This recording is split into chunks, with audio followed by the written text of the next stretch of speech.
building a variety pack from component SKUs in KettleiQ.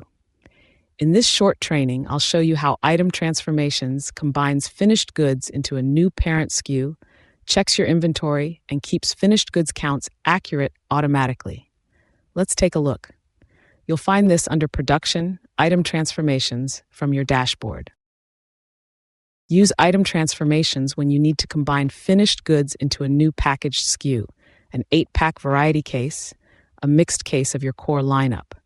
This is a build run. It takes component SKUs and converts them into a parent SKU. Click New Transformation, then select the parent SKU you're creating, like your variety 12-pack.